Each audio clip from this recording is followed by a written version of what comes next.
It is time now to enter the group chat. Hans Nichols, who I have not seen in months and months because he gets his beauty sleep and likes to go to bed early, but not anymore. He is back with us, political reporter from Axios. Great to see you. Hayes Brown is here, writer and editor for MS Now Daily.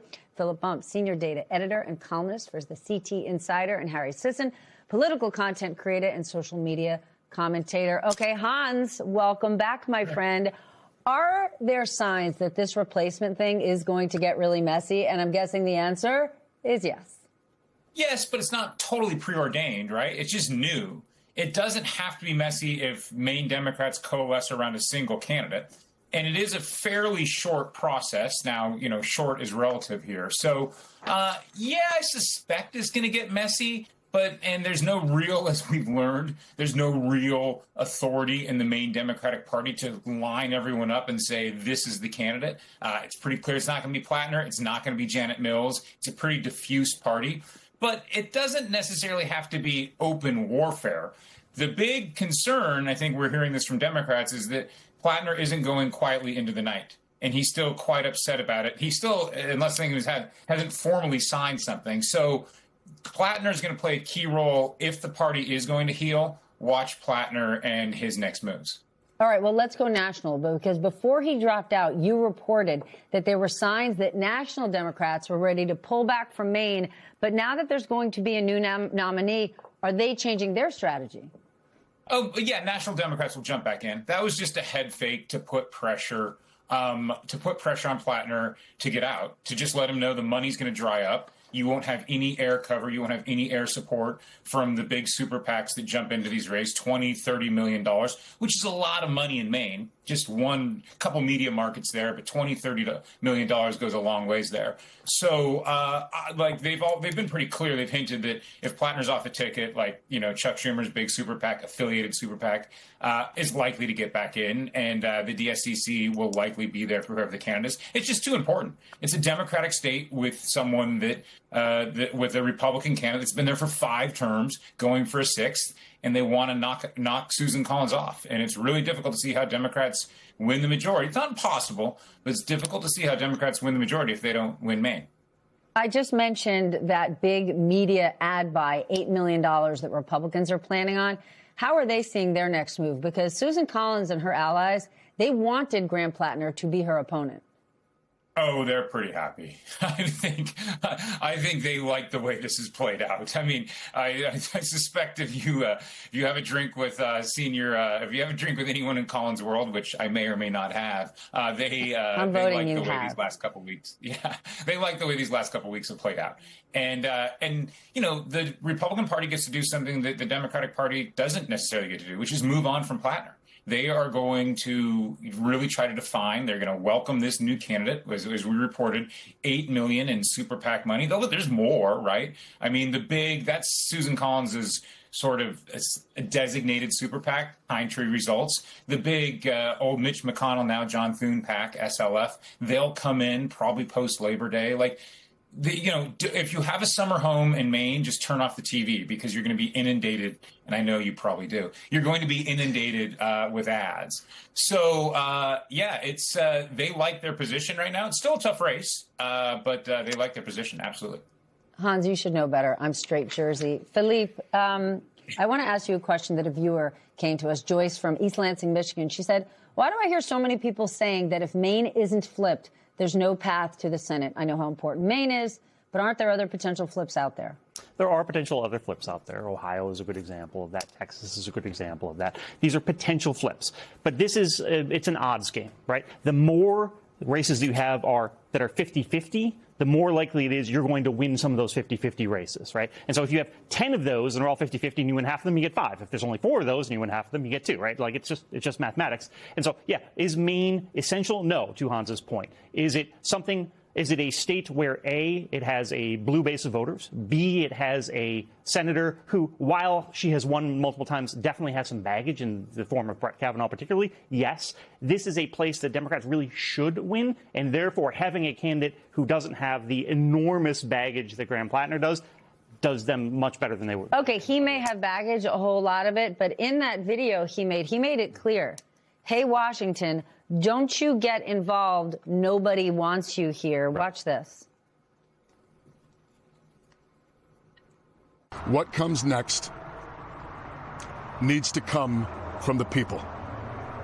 Needs to come from the people of Maine. I'm not trying to dictate to anyone who it should be or how we get there, but I will say this. It needs to be open, transparent, and democratic. People in D.C. need to stay in D.C. I mean, it's a fair point in that he knows that the people who have supported him do not love the idea of Washington Democrats coming in and telling them who they should vote for. That, I think, is a good read of the people who had voted for him.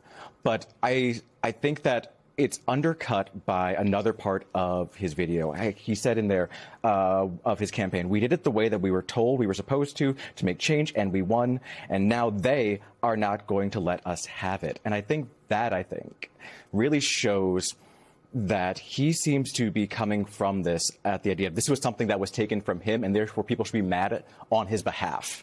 But mad at who? Who exactly. Anyone but him is the thing. These are all problems that were of his own making that should have been sussed out, that should have been determined before he became the nominee. I think that there's almost a bit of a catch-22 with some of these races where voters want someone who is authentic, but a lot of times people who are finding candidates to put out there misread authentic as inexperienced. And inexperienced, you have to run on narrative and ideas.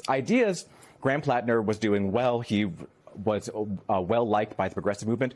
But if the other thing you're running on is narrative, once you lose control of that, you're in a tailspin. But he did create enthusiasm, excitement, just this kind of extraordinary groundswell. How do they recreate that with someone else? Do they need to? I mean, look, I don't think that's exclusive to Graham Plattner. We have a lot of candidates out there in their respective states who are generating a lot of excitement. I think James Tallarico in Texas, who we're talking about Roy Cooper in North Carolina. These campaigns are going very well. They're fundraising very well. And so it's not exclusive to Plattner. And look. But now they have 2 weeks to find. They're not going to, in 2 weeks, find a James Tallarico of Maine. That's right. Well, I mean, look, it's an imperfect situation. It's obviously been a chaotic couple of days, but I have faith. Call me naive, call me, crazy, but I'm optimistic still about Maine in the midterms. Hans, could Plattner's exit sort of change the spending calculus? Because suddenly, to your point just a moment ago, national Democrats have to get back in. I'm not going to say this is a crisis, but clearly things have changed. They got to roll up their sleeves and spend a whole lot of money. To your last point, don't turn the TV on if you're in Maine this summer. Yeah. Well, the thing with Maine is it's similar to Alaska in that you reach saturation sort of levels of spending. So even late, I mean, look at the 2020 campaign where Sarah Gideon was a good fundraiser, the Democratic candidate. She ended that campaign with money in the bank because it turns in at a certain point you just can't spend it. So Maine is like Alaska is like that way. You just reach a level where you're tapped out. I think there are two things to look for in terms of the spending. One, do Republicans feel a little bit more confident about the state and take some of their money down in Maine and go slightly below saturation levels?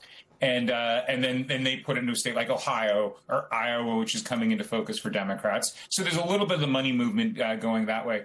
To me, I think there will be a lot of money just in terms of grassroots energy. And to me, the biggest beneficiary of this will probably be El Said in Michigan, because he, and to a lesser extent, Tallarico, but there's just a lot of energy among the progressive base of the party. There's a lot of stray voltage out there, and that Plattner stray voltage will probably go to ground in another race, in a couple races, right? There's no limit on it, but it's probably not going to end up in Maine unless, to your point, they find the Maine Tallarico, right? Which, can happen. I don't know. It hasn't happened yet. So let's be a little skeptical there. So you're saying there's a chance. So is the priority going to be to find the closest thing to Plattner ideologically, Philip, or is it just to find the strongest candidate? I think it's going to be to find the strongest candidate. And I think that's one of the things that's sort of striking about Plattner is he, beyond the irony, there's this New York Times report out today about how he was sort of selected by activity, like these sort of political actors to be the candidate. So it's a little ironic for him to be like, oh, Washington wants to do this thing.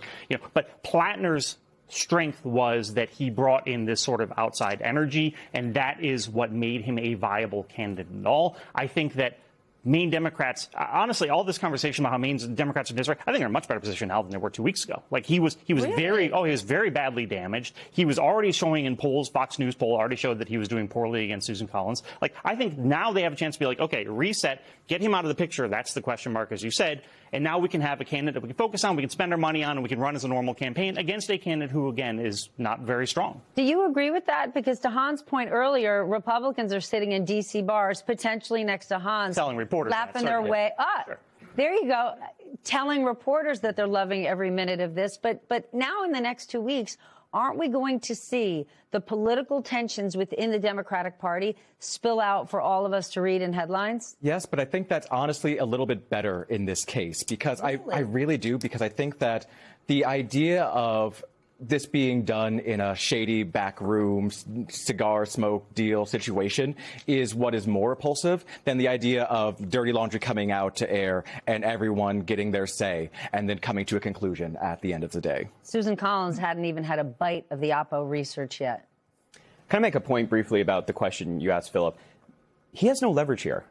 He being whom? Graham Plattner. No, I keep seeing, reports in media and talking heads and whatnot say that Graham Plattner has leverage. He has no leverage. He has been credibly accused of sexual assault. And this is a moment of reckoning for the Democratic Party. Why do we keep allowing this to happen? It was Eric Swalwell, now it's Graham Plattner, and maybe there are more.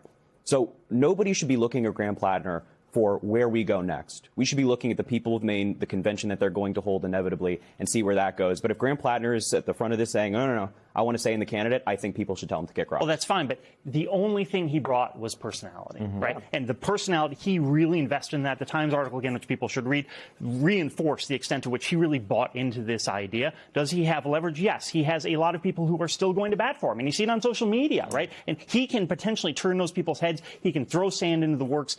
The smart, mature thing for him to do is to back off and give the benefit to the party by being out of the picture. But he's shown no indication he's going to do that, and that is a form of leverage.